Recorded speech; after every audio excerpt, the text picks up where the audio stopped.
आप सब TWR द्वारा प्रस्तुत कार्यक्रम जिंदगी की राह देख रहल बानी। ई एगो सोचल विचारल ढंग से बाइबल की किताबन का अध्ययन हवे। ए कार्यक्रम का उद्देश्य है कि लोग जगत के बनावे वाला परमेश्वर की उद्देश्य के जाने, जौना से उनकरी इच्छा के अनुसार चल सकें। परमेश्वर के लोगन के रूप में हमके आपका और आपकी परिवार का चिंता बा और हम आप सबके आध्यात्मिक रूप से आगे बढ़े में मार्गदर्शन करतनी। कृपा करके हमारे कार्यक्रम देखी और सुनी ताकि परमेश्वर आपकी जिंदगी में अथाह आशीष भर दे।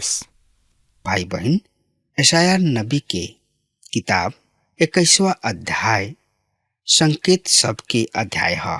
वैसे तो पवित्र शास्त्र के शाब्दिक व्याख्या ही उपयुक्त व्याख्या भइल करेला, पर जब प्रतीक सब के उपयोग कइल ही जाला तो एकरा से हरदम ही वास्तविकता के फोटो स्पष्ट भइल करेला। हम यह अध्याय के छोट अध्ययन कइल उचित समझिना।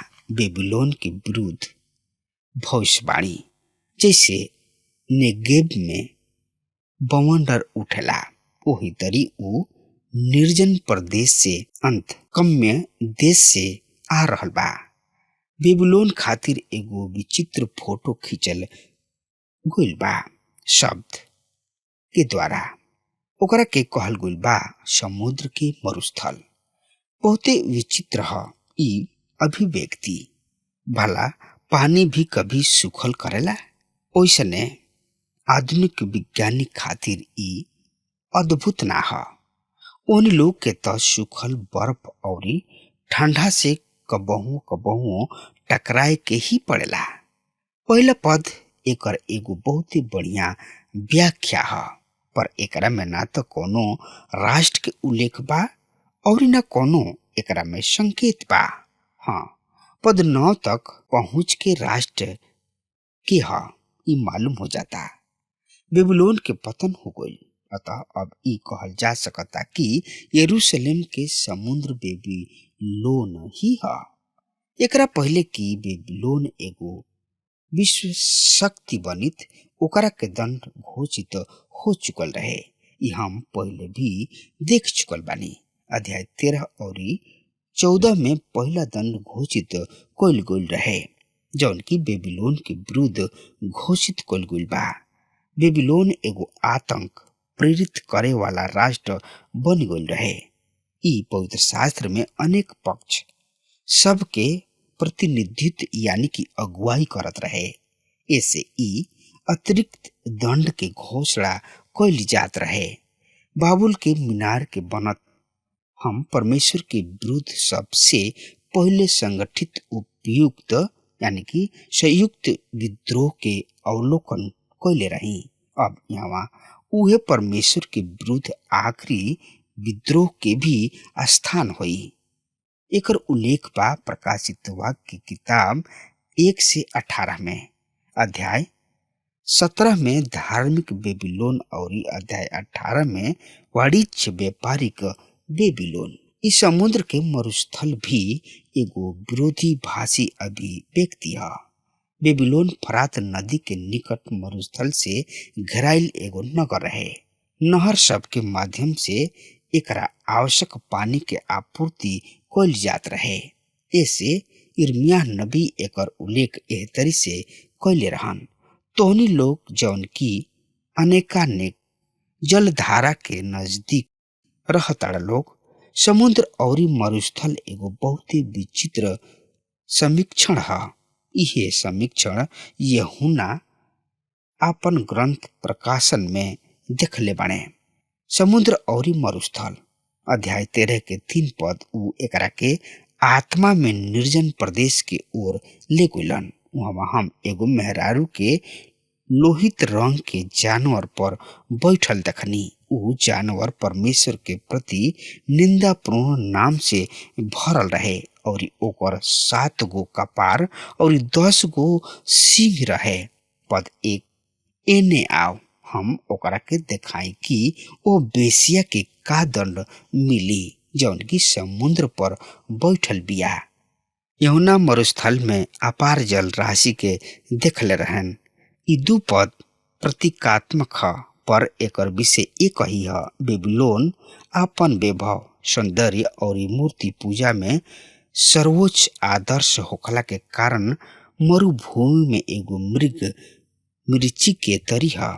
समुद्र के मरुस्थल बेबीलोन एगो सौंदर्यपूर्ण आदर्श स्थान ना रहे, उ तो मृग के रहे। ई कोनो झरना या मरुधान ना रहे। ई मूर्ति सबसे भरल नगर एगो झूठ धर्मी के मिर्चा के रहे। यहाँ मनुष्य के आत्मा के प्यास बुझावे खातिर जिंदगी के पानी ही ना रहे। ई हमनी सबन खातिर एगो सवाल बा, का हमनी के चर्च, का हमनी के जिंदगी दाई जल है जा, या एकमात्र मृग तृष्णा? जिंदगी के विशाल मरुभूमि में एगो छलावा मृग तृष्णा। भाई बहन, यही अध्याय के 2 पद के हम रोज सामने पढ़ रहा बानी। सुनी ध्यान से। ए पद में एह तरी से लिखल बा, इहो भयानक दर्शन हमरा के देखावल गइल, विश्वघात ही करत रहला, नाश करे वाला नाश ही करत जाला। एलाम चढ़ाई कर, हे मादय घेर ले। ओकरा कारण जौन भी कराहल भइल बा उ सब हम बंद कर देतानी। मित्र, भाई बहन, परमेश्वर फारस और मादय राष्ट्र के संगठन के आदेश दे रहल बने कि उ बेबीलोन के नष्ट करे, और इहे भइल। ई आक्रमण के पूर्व कइल गइल भविष्यवाणी रहे। यशायाह नबी की किताब 21 अध्याय 3 और 4 पद एह तरी से बता रहल बा, ए कारण हमरा कटी में भयंकर पीड़ा बा, हमरा के जचा के ऐसन पीड़ा आ दबो चले बा। हम अतना घबरा गुल बानी कि हमरा के सुनाई नहीं खे देत, अतना भयभीत हो गइल बानी कि देख नहीं खी सकत। हमार जी घबरा गुल बा, आतंक हमरा पर छा गुल बा। जौना गोधुली बेरा के हम आशा सजा के रख ले रही, उ हमरा के थरथरा देले बा। भाई बहन, यशायाह भावी संकट के देख के भाव विभोर हो गइल बने। ई परमेश्वर के दिल के एगो झलक ह। उनका घिनौना से घिनौना पापी सब के दंड देत कष्ट होला। हाँ, हर एगो स्थिति में आपन करुणा प्रदर्शित करतने। यहाँ जैसे हम यिर्मयाह के आंख से बहुत लोर में परमेश्वर के प्रेम देखतानी, वही तरी यशायाह के शब्द में परमेश्वर के प्रेम के दर्शन कर सकतानी। परमेश्वर के दंड के देख के केहू भी दिल दहल जाई। परमेश्वर कहताने उन लोग के दंड दिहल ऐसन काम ह जौन की उनका प्रकृति के विरुद्ध काम ह। उ रउआ के पाप दंड से आजाद करे चाहताने, पर उ रउआ के दंड देवे खातिर विवश बाणे। चुनाव रउआ हाथ में बा, उनका कोनो आनंद नहीं खे। राष्ट्र के दंड देत उनका भी तो चुनाव के आजादी दिहल गइल बा। 5 पद, उ भोजन के तैयारी कर रहल बाणे और चादर दरी बिछा रहल बाणे, उ खा पी रहल बाणे। ओ संतान सब उठा और अपना ढाल सब पर तेल लगावा। ये पद के पढ़े से ऐसन ज्ञात होता, यानी कि मालूम होता कि माना ऐसन कोनो आदमी के ई सब लिख रहल बा जौन कि उ अपना आँखी से बेबीलोन के विनाश होत देखले बाणे। ठीक वही तरी जैसे दानियल नबी द्वारा लिखल गइल रहे। इ तथ्य ध्यान में रखे चुक बा कि इ सब विनाश होके के प्राय 200 वर्ष से पूर्व लिखल गइल रहे। ठीक वही समय मादी सब के सेना के प्रधान गोब्रियास नदी के बहाव बदल गइल। इ नदी नगर के बीच से बहत रहे। परिणाम इ भइल कि नगर के बीच से बहे वाली धारा सूख गइल और सेना सब वही सुखला राही से किला जैसन सुरक्षित नगर में प्रवेश कर लेले। और उ अजय समझे जाए वाली नगरी मादी सब के द्वारा अधिकार में ले लियल गुल रहे। ई परमेश्वर द्वारा पेश क दिहल गुल रहे। यही अध्याय के 8 और 9 पद ए तरी से बता रहल बा। सुनी ध्यान से, हम ए पद के पढ़ रहल बानी। तब पहरेदार सिंह के ऐसन दहड़ ले, हे प्रभु, हम प्रतिदिन लगातार बुर्ज पर खड़ा रहनी और हर रात पहरा पर तैनात रहनी। अब देखा, यहाँ सवार सब के दल अर्थात दूगो के पार्टी में घुड़सवार सब के दल आ रहल बा। तब एगो बोल उठले, गिर पड़ल बेबीलोन, गिर पड़ल बेबीलोन। उनकर देवता सबके समस्त मूर्ति जमीनी पर चकना चूर क दिहल गुल बा। भाई बहन, नगर के सीमा देवाल पर नियुक्त पहरी नागरिक सबके बहरी के प्रत्येक प्रतिनिधि से अवगत करावत रहलन। उ दूर दृष्टि कैलन और पौले की रथ पर सवार कुछ लोग आ रहल बने, साथ में घोड़ा सब के जोड़ी। उ केवल संदेश वाहक रहन और ओहने लोग सूचित कर रहल बाने लोग कि बेबीलोन के पतन हो गइल बा। प्रहरी ई संदेश राजा तक पहुंचावताने। उनकर प्रिय देवता सब के मूर्ति सब चूर चूर पड़ल बिया। इस शोक के समय तो ह, साथ में इस समय ह चैन के सांस लेबे के। 10 पद इस तरी से बता रहल बा, हे हमार दाई प्रजा और खरिहान में कुचल हमार लोग, जौन कुछ हम सेनाओं के यहोवा परमेश्वर इस्राएल के सुन ले बानी, उ तोहरा के बता देले बानी। दंड के समय, फसल काटे के समय मसीह यीशु अपना चेलन से ई कहले रहन, यूहन्ना 4 अध्याय के 35 पद में, का तू ना कहला 4 महीना औरी बा, तब फसल काटे के समय आई। हम कहतानी कि आंख उठाओ और खेतन पर नजर कर, फसल पाक गइल बा और काटे जोग हो गइल बा।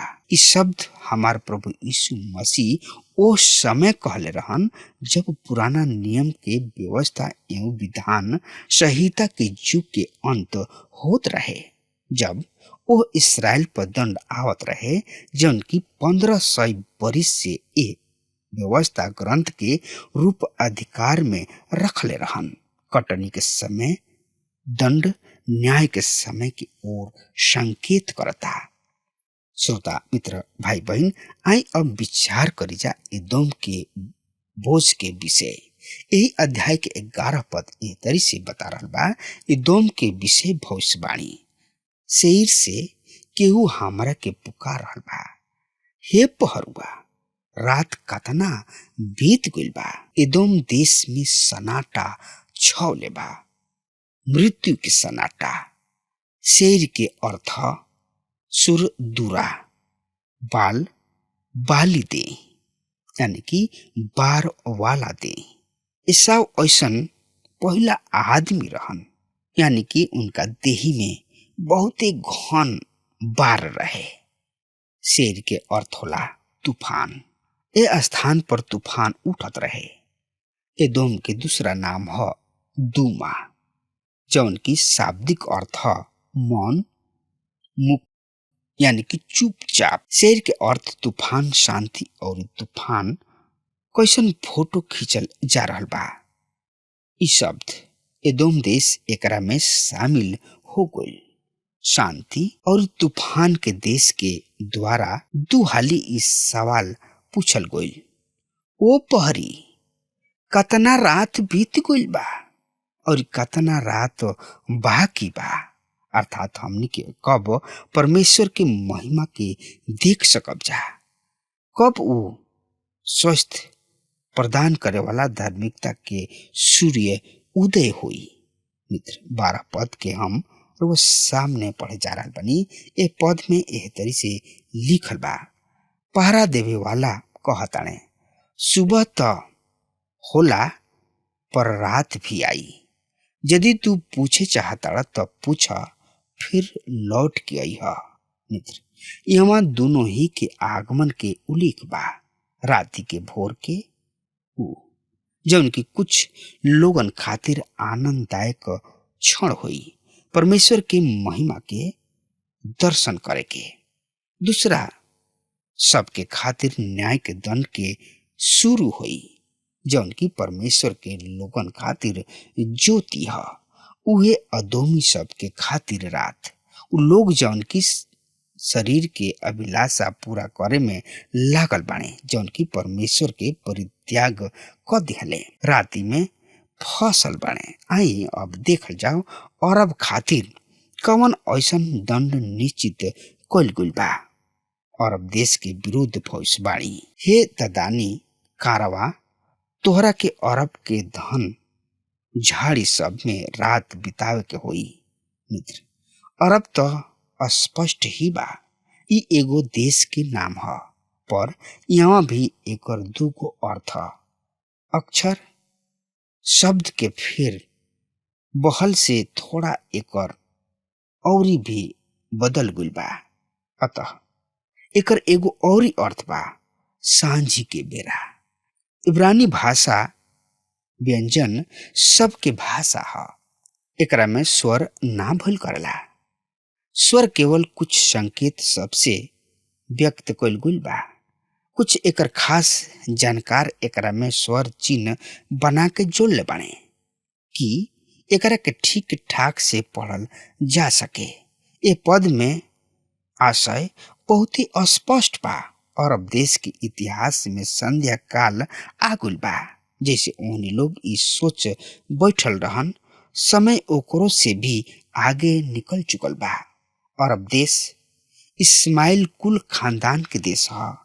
एकरा में मरुभूमि में विचरण करत बिंदु इन जाति भी शामिल बाणे। ई आधुनिक अरब ह। ई एगो रोचक तथ्य ह कि परमेश्वर ओहनी लोग के विषय बातचीत कर रहल बाणे। इब्राहिम के दोनों बेटा इसहाक और इस्माइल में कबहुओ ना बनल। वंशज भी यही तरी आपस में लड़त भिड़त रहले। इसराइल अर्थात यहूदी आज भी अरबी सब के प्राण के पियासल बड़े और अरबी लोग यहूदी सब के प्राण के। यदि आज इब्राहिम आके ई सब देख सकते तो उनका समझ में आ जाइत, जौन की उ छोट पाप समझत रहले, ओकर परिणाम आज कैसन विशाल रूप धारण क लेले बा। पाप अतीत से मानव इतिहास में क्रियाशील बनल रहल और आज संसार इब्राहिम के एगो भूल के परिणाम भोग रहल बा। सब अशांति, आतंकवाद और घृणा अब्राहम के एगो पाप के कारण फैलत चलल जा रहल बिया। यही अध्याय के 14, 15, 16 पद आई पढ़ लिहल जाओ। यह पद में ए तरी से लिखल बा, हे तेमा देश के निवासी सब, जेकरा प्यास लागल बा ओकरा खातिर पानी ले आव लोग। भगोड़ा सब के खातिर रोटी के प्रबंध कर, काहे कि उ तलवार से, म्यान से निकलल तलवार से तथा तनले धनुष से और युद्ध के दबाव से भागल बा। काहे कि प्रभु हमरा से ये तरी कहले बाड़े, मजदूर के बरिस सब के अनुसार एक ही बरिस में कदोर के समस्त वैभव मिट जाई। एगो औरी न्याय दंड की घोषणा। इस सुंदर अध्याय जौना में काव्य अतना सौंदर्यपूर्ण बा, जेकरा में हृदय के सुख के ऐसन सुंदर चित्रण बा। ये भाव में स्पष्ट ना होके के चाहिए। हाँ, ई संभव बा। यहाँ संध्या काल ह, पर परमेश्वर के दिन शुरू होता संध्या काल से, जौन की भोर यानी कि प्रातः काल के ओर बढ़त जाला। संध्या भइल यानी कि भोर भइल और पहला दिन बीत गइल। प्रातः काल डर ना ह, रोवे के राति के जल्दी ही अंत हो जाई और एगो नौ प्रभात के अंधकार के राति दूर हो जाई और परमेश्वर के सुनहरा प्रातः काल उदय होई, काहे कि ई परमेश्वर की राज होई। मसीह यीशु धार्मिकता के सूर्य हमें। तब अध्याय 22 के मुख्य विषय है दर्शन घाटी, अर्थात यरूशलेम के दंड, सेबना और एलियकील के इतिहास। तो आई ये अध्याय 22 के एक पद के पढ़ ली जा। यह पद में एह तरी से लिखल बा, दर्शन के घाटी के विषय भविष्यवाणी। तोहरा का भइल कि तू सब के सब मकान के छत पर चढ़ गइला। यरूशलेम के दंड के शुरू सुदूर बेबीलोन में भइल रहे। अब तूफान पवित्र नगर पर टूट पड़ल बा। घाटी और दर्शन समझ नहीं पावत। हाँ, पहाड़ और दर्शन उपयुक्त हो सकत रहे। मूसा नेबो पहाड़ पर खड़ा भइले और कनान के देश के दर्शन कैलन, पर पवित्र शास्त्र में घाटी के संकेत हरदम ही शोक के स्थान, दीनता और मृत्यु ले आवल जाला। अब यहाँ ई स्पष्ट बा कि यहाँ ई दर्शन आए वाला युद्ध के कारण उपयुक्त होकल प्रमाणित क देला। लोग जिज्ञासा और भय के कारण छत पर जाए के आदेश देले रहन। परमेश्वर के कथन अपना समय में पूरा होके ही रही। अगर हमार बात रुआ सुन रहल बानी तो आजुए यही घड़ी प्रभु यीशु मसीह के नजदीक आई और अपना आप के उनका हवाले कर दी, काहे कि प्रभु महान हवे। श्रोता मित्र भाई बहन, अब हमार समय खत्म हो रहा बा। तब तक खातिर हुआ हमरा के आज्ञा दी। परमेश्वर रुआ के बहुत ही आशीष देस। आमीन। हमके विश्वास बा कि ई कार्यक्रम आप सब खातिर फायदेमंद सिद्ध भइल हुई। हम चाहतनी कि आप सब अपन अपन आशीष हमरों से बांटी। अगर आप सब के लगे बाइबल से चाहे आपकी निजी जिंदगी से कोनो सवाल होके, चाहे कोनो समस्या खातिर प्रार्थना करावे चाहतनी, तो हमारी फोन नंबर पर जरूर संपर्क करें। परमेश्वर आप सबके बहुत आशीष प्रदान करें और आज का दिन आप खातिर सुखद बनावे।